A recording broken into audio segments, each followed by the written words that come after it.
You're listening to Inside Israel Today with Gil Hoffman on the Land of Israel Network.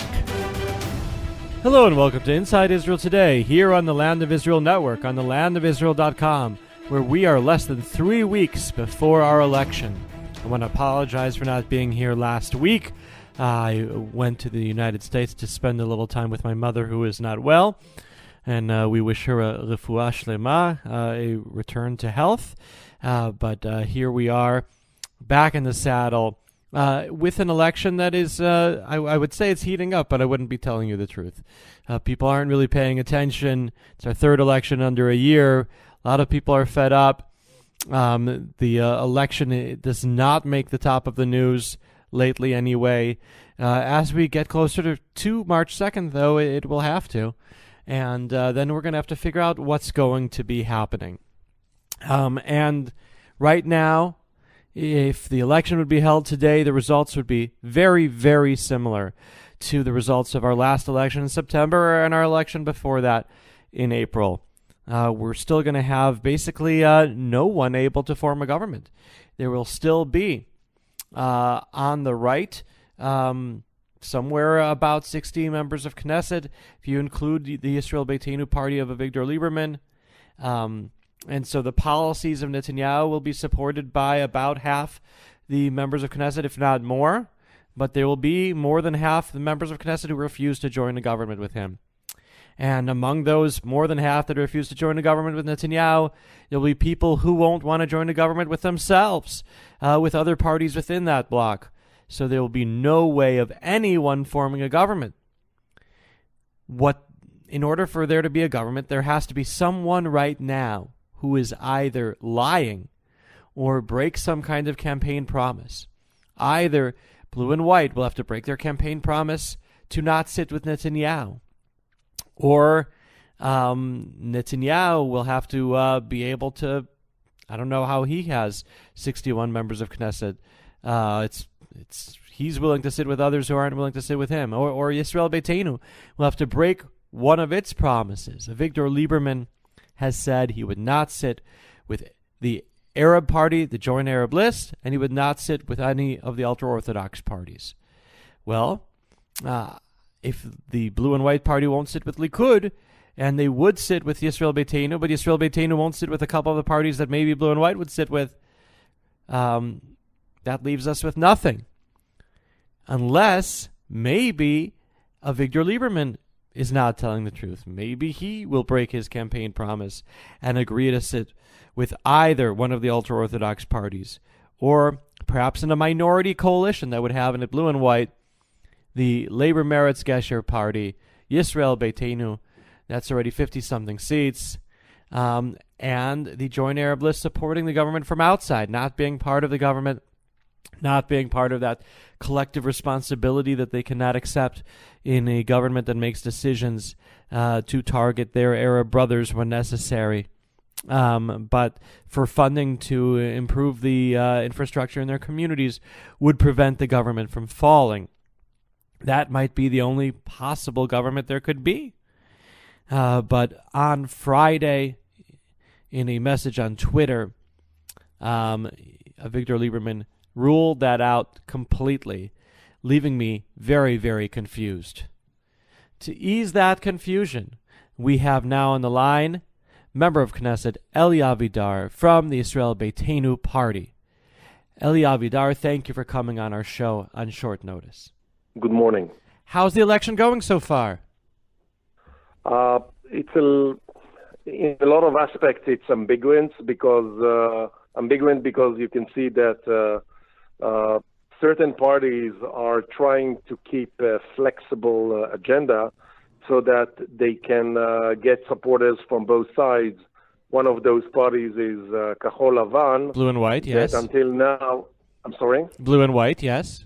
Yes, Blue and White parties that until now, I believe that their voters have no clue what is the position, what is the agenda, especially in regard to relations with ultra-Orthodox parties, that it looks like, and not looks like, it is, we can substantiate it with statements that their leaders made and connections they have. that Blue and White is trying its best to bring 16 members of Knesset that will be voting or will be elected by the ultra-Orthodox community to be part of their coalition. I can tell you from speaking to Benny Gantz that there's nothing he wants more. Absolutely, but not only Benny Gantz. Benny Gantz is not the main issue here. There are members of what they call the cockpit, the four leaders. Some of them have their own interests and are pushing extremely hard for the Orthodox parties because this is the only way that they personally can be positioned in a high-ranking ministerial position.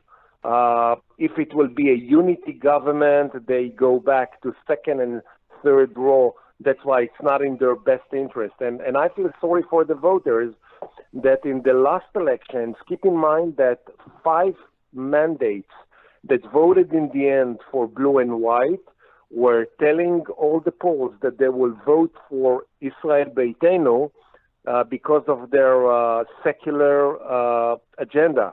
And in the last week, with a very ambiguous campaign saying that Blue and White will do its best to have a secular coalition, those 5 mandates switch their votes. And I believe that this time it will be much more easy for those 5 votes to know exactly who to vote for.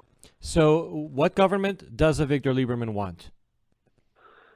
Liberman wants a Zionist government that is based on parties that in their agenda, in their mission statement, in their DNA, they are for the state of Israel, not against, and not trying to derail the foundation of the state of Israel. This is why... No Arab party, no merits. The Arab parties cannot be part of it because they do all they can to derail the foundation on which the Jewish state is based. No ultra-Orthodox? The ultra-Orthodox party, they're definitely not Zionist, and they're doing their best to increase their power, to impose their values, and to change the status quo that the state of Israel was built upon from day one. Who does that leave? Ahead of the last election, Lieberman spoke about a national unity government. Now he's talking about a liberal Zionist government, and I have no idea what that means, and I've been covering politics for more than 20 years. I'll explain to you in a second. In a second, you can understand that because if you take the Arabian parties out of the equation and the ultra-Orthodox, you ended up with 90 members of Knesset, 90.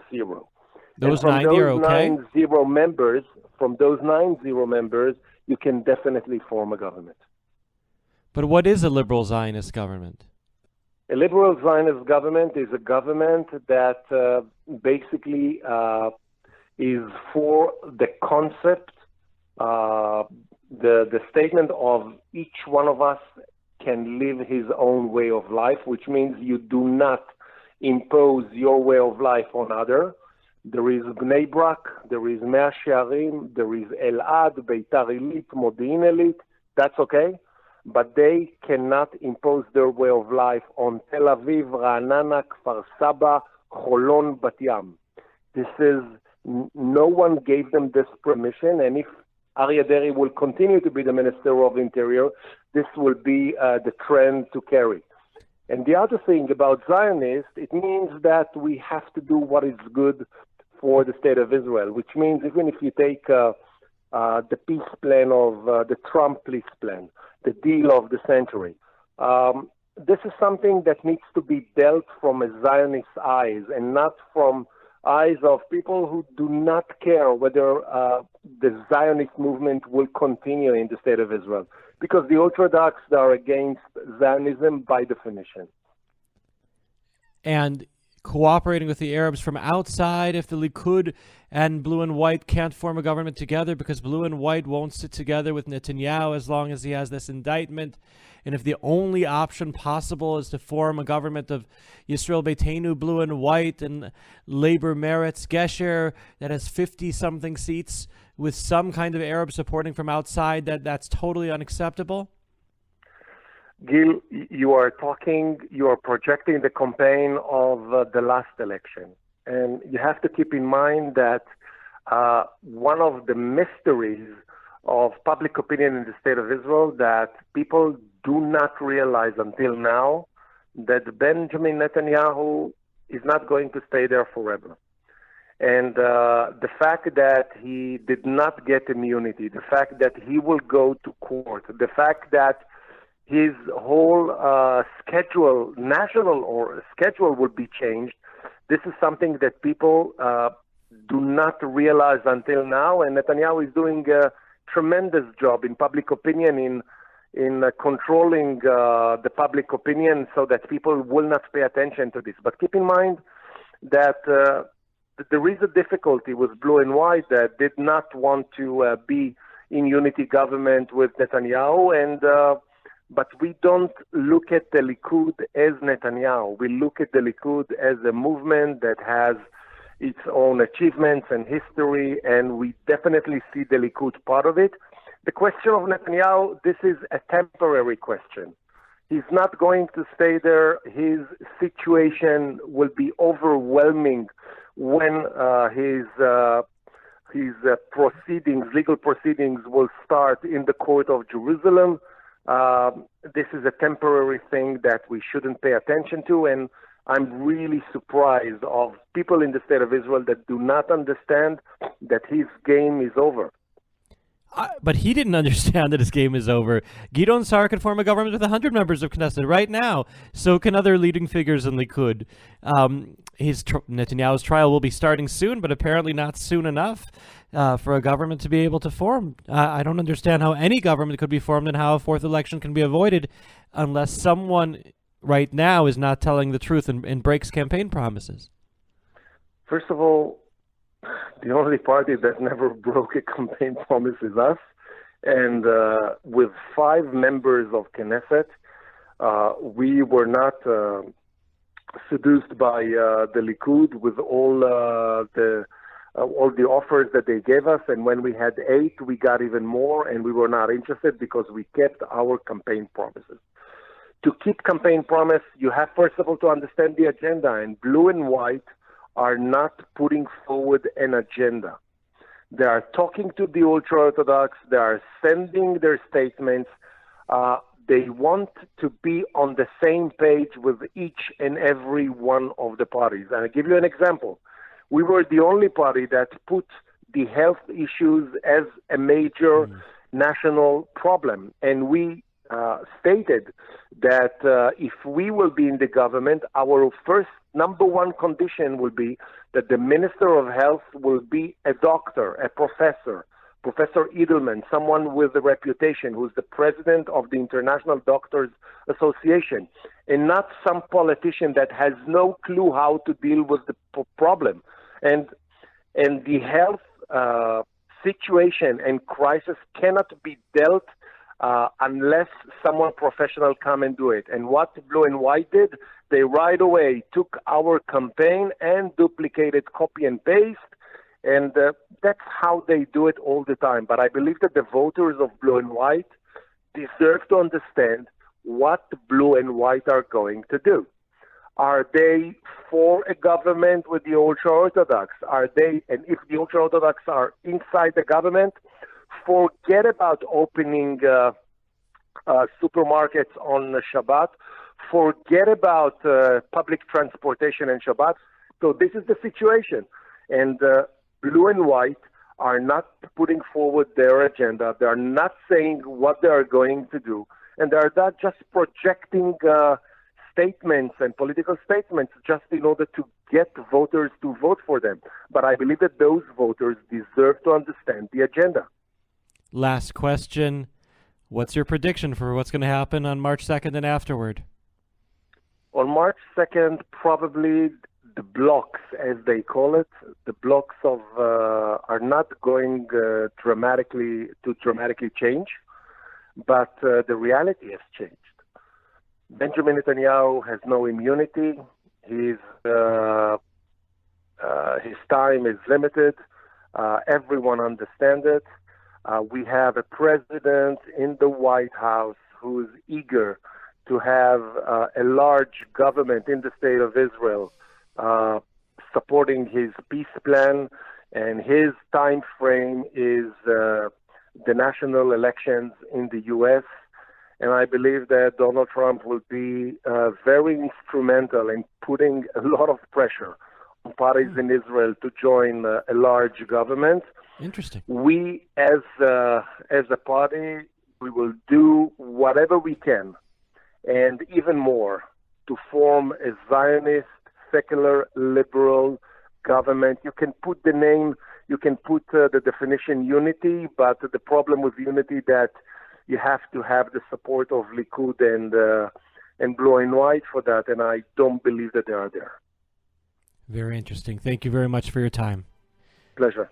That was Eli Avidar, member of Knesset, from Avigdor Liberman's Yisrael Beytenu party, and I know that he's done a lot here to make me understand better what's going on. We'll talk more about what's happening ahead of the election after the break. Decision, says Paul Pillich, is a risk rooted in the courage of being free. Now, I'm feeling pretty free right now, and I've got the courage to take some risks because I've made a decision. This is the last episode of Season 2. I'm Rav Mike Foyer, and this is the Jewish Story. Join Rav Mike Foyer for the best Jewish history podcast, The Jewish Story, on the Land of Israel Network at thelandofisrael.com.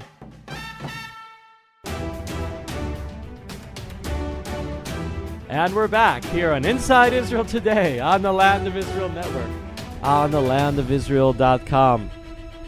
So here we are, less than 3 weeks before the election, and we see how Netanyahu is doing things differently than he did in the last couple elections.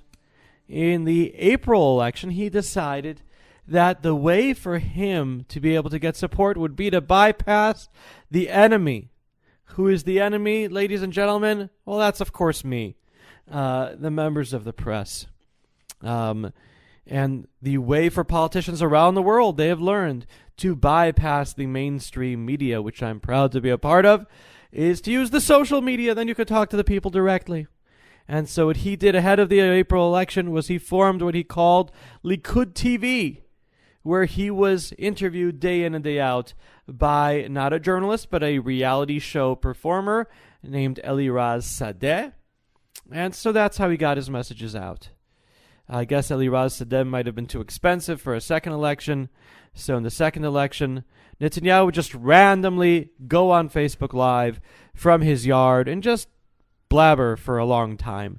Those of us covering him, would have to just drop everything whenever we got a message on Facebook saying Netanyahu is going live. And sometimes he would make a headline and sometimes he didn't.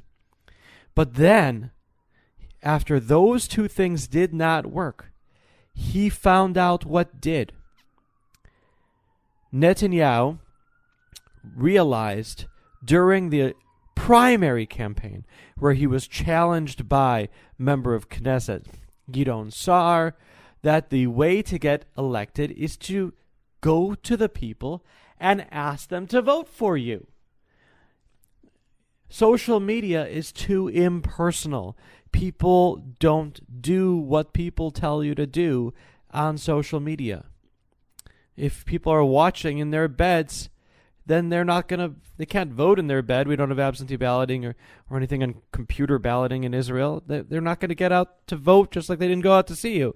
So he realized that what works is meeting as many people as possible. That's what helped him win the election against Gideon Sa'ar by a landslide. He did 3 events a day in 3 different cities over the 2-week period in which he was campaigning in that election. So here we are at election for Knesset number 3 in under a year, and Netanyahu has found a formula that could be more successful.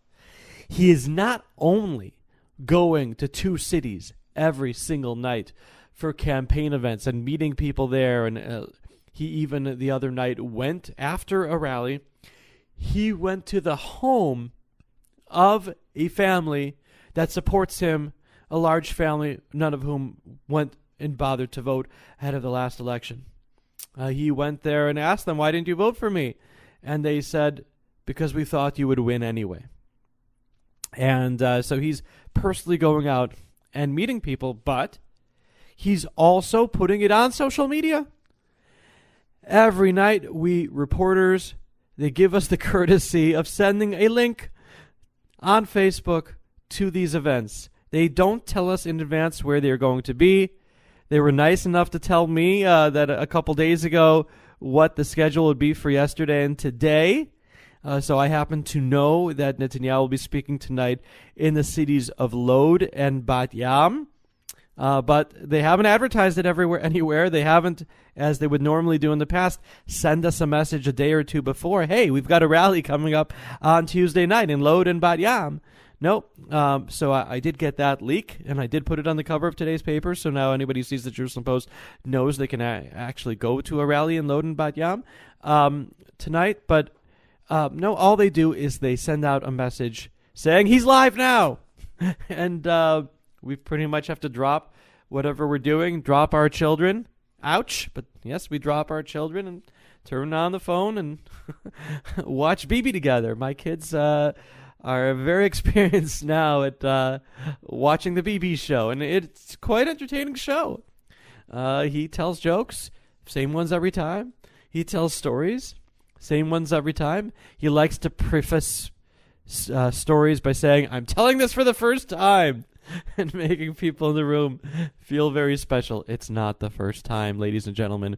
If you hear a woman tell you it's the first time, sometimes she's not telling you the truth, and that is the same with a politician. I have to warn you if you did not know that already. So, but even though his speeches are quite similar in these different cities, that he finds a way to make them entertaining every time. And you never know. This might actually motivate these people to go out. He tells them, please, I know you're going to vote, all of you in this room. Take with you 3 other people. Fill up your car. And if you do that, then Likud will do much better in the next election. And he very well might be right. But ladies and gentlemen, he's a long way away. He needs to go from having 55 seats on the right without Liberman's party to having 61, or he won't be able to form a government on his own. There is no other party out there that's willing to join him. You heard Eli Avidar. He wants to have a government with Likud, but not with Netanyahu. Avigdor Liberman gave the votes to remove the immunity from Netanyahu, to make him be prosecuted. Avigdor Liberman is doing his best to end Netanyahu's political career. And there also will be supporters of Likud who agree with Netanyahu's policies, even people who think that the investigations against him are frivolous and even think are a witch hunt, who can't bring themselves to vote for Likud this time, because they know that Netanyahu will be on trial in the Knesset term ahead, and that is something that takes a long time, that being a defendant is a full-time job.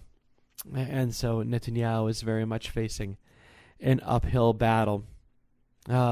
He can tell the people the economy is doing well. It is. He can tell people the security situation is relatively well. It is. He can prove to everyone the diplomatic situation is great. He brought about a peace plan that is unquestionably better than any plan that there has been before for Israel, whether it's implementable or not. And nobody can argue with any of those things in a serious kind of way. But that might not be enough for him to get the votes that he needs. And so we could very well be going to a 4th election. Or it could very well be that we have only a few more weeks of Netanyahu left in power.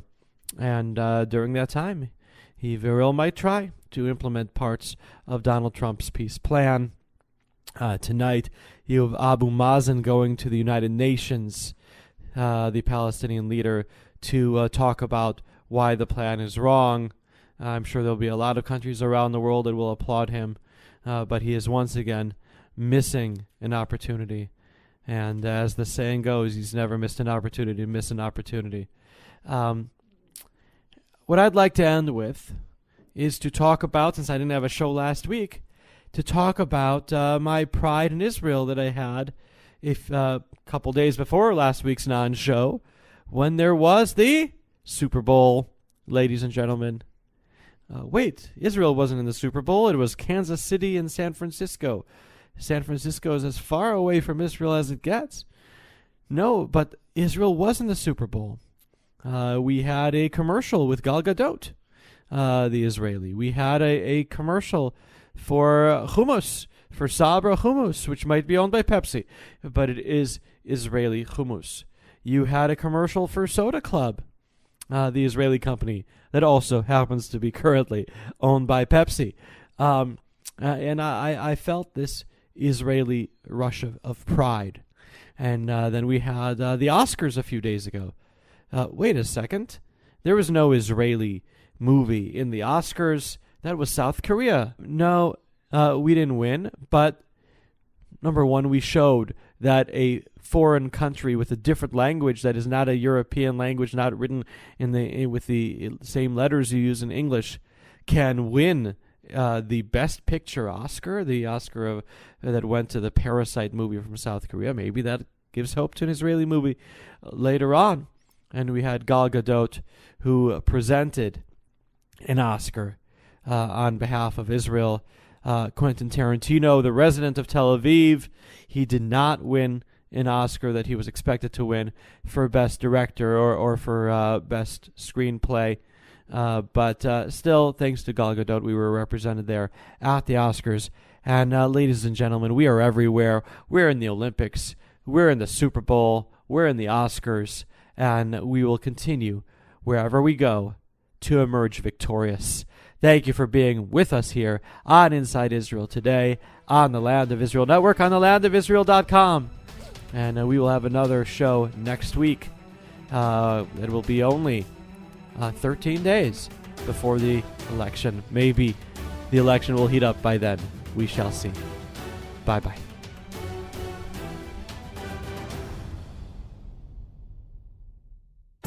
Hi, this is Josh Haston, host of Israel Uncensored here on the Land of Israel Network. Tune in every Monday to hear the latest news coming from Israel, plus interviews with top Israeli politicians, media personalities, and activists, all doing their part to counter anti-Israel propaganda and BDS. Don't miss a minute. Be sure to stream or download all of the amazing programming from our wide range of hosts here at the Land of Israel Network on the Land